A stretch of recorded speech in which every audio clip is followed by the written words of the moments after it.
નમસ્કાર મિત્રો, સ્વાગત છે તમારું મારી યુટ્યુબ ચેનલ કોડ વિથ રૂસાંગમાં. HTMLનો છઠ્ઠો વિડીયો છે અને ફોર્મેટિંગ ટેગ્સનો બીજો પાર્ટ છે. ફોર્મેટિંગ ટેગ્સ છે HTMLમાં ખૂબ મહત્ત્વના છે. આપણે પહેલાં પાર્ટમાં સ્ટ્રોંગ, બી, આઈ, એમ્ફસાઇઝ અને અંડરલાઇન આ ટેગ્સ શીખ્યા. જો તમે ન જોયો તો જોઈ લેજો. કોઈ પણ ફ્રન્ટ એન્ડ ડેવલપર છે એને HTMLમાં કંઈ પણ ડેવલપ કરે તો એના આ ટેગ વિશે ખ્યાલ હોવો જોઈએ અને આ જ ટેગ યુઝ કરવા જોઈએ. તો આ વિડીયોમાં શીખશું આપણે માર્ક, સ્મોલ, ડેલ એટલે કે ડિલીટ, INS એટલે કે ઇન્સર્ટ, સબ અને સબ. બરાબર, તો આ ટેગ આપણે શીખશું.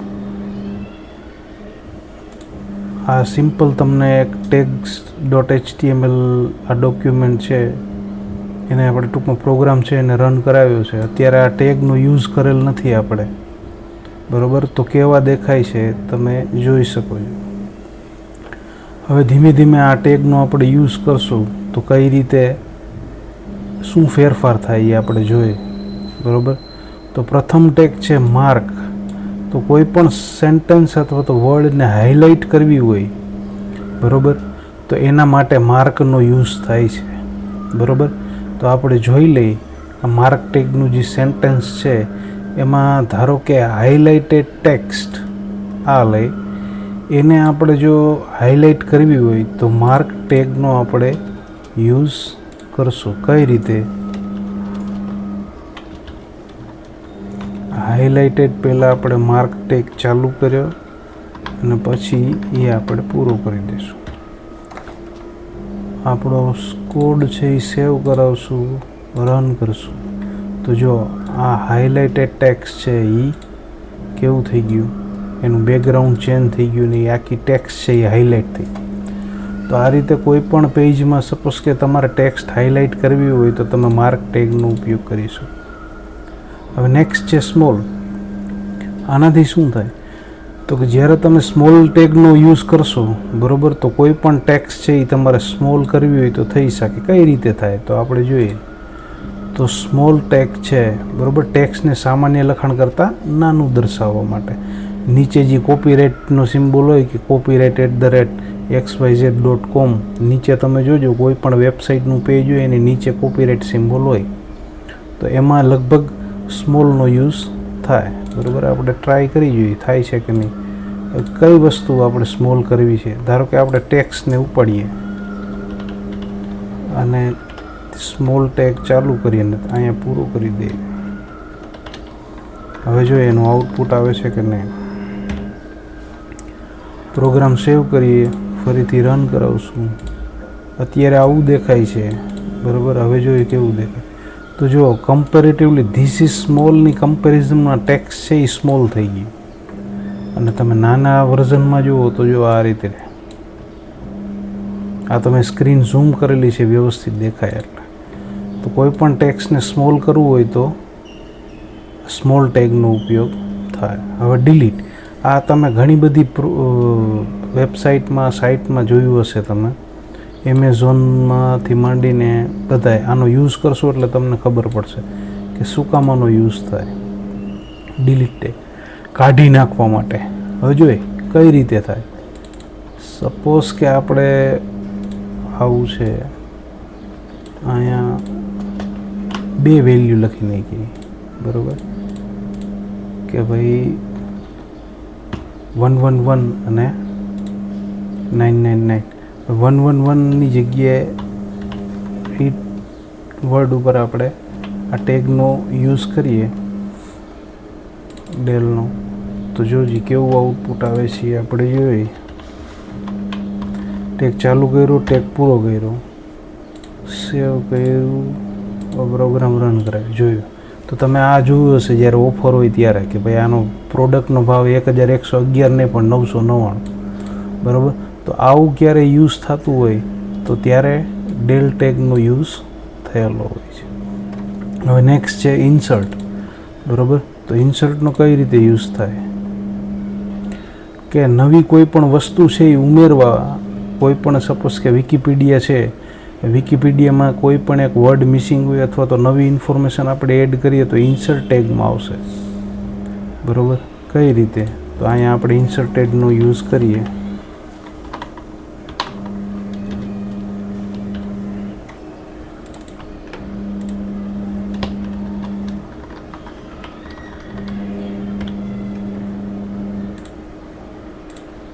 રન કરાવશું. આ અંડરલાઇનમાં આવ્યો એટલે બ્રાઉઝર એવું સમજશે કે આ ઇન્ફોર્મેશન છે એ નવી ઇન્સર્ટ કરેલી છે એક્ઝિસ્ટિંગ કરતાં. હવે છે સબટેગ.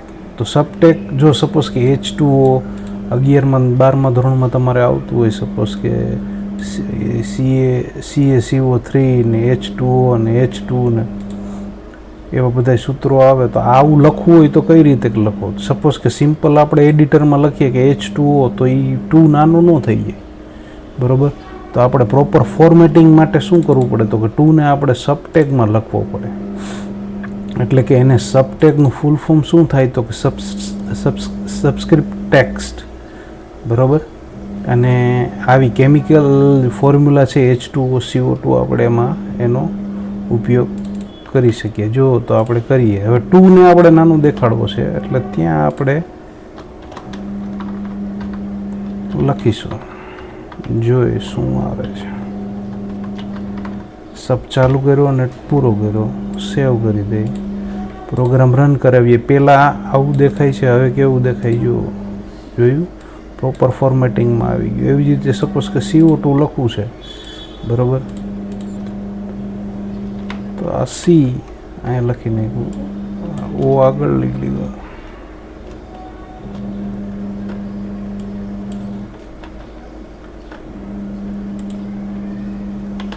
CO અને પછી આવશે 2, એટલે 2 ને આપણે સ્મોલમાં આવશે. તો CO2 કઈ રીતે આવશે? તો આ રીતે, સિમ્પલ. હવે નેક્સ્ટ છે સબટેક્સ્ટ.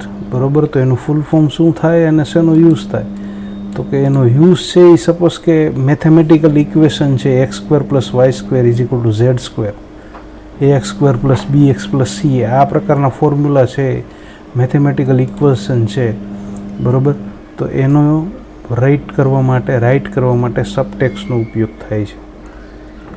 હવે એનું શું છે?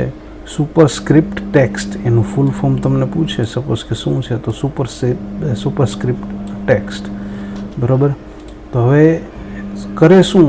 તો કે આ જે 2 છે એને ઉપરની બાજુએ નાનો દર્શાવે. તો આપણે ટ્રાય કરીએ કે ચાલે છે કે નહીં.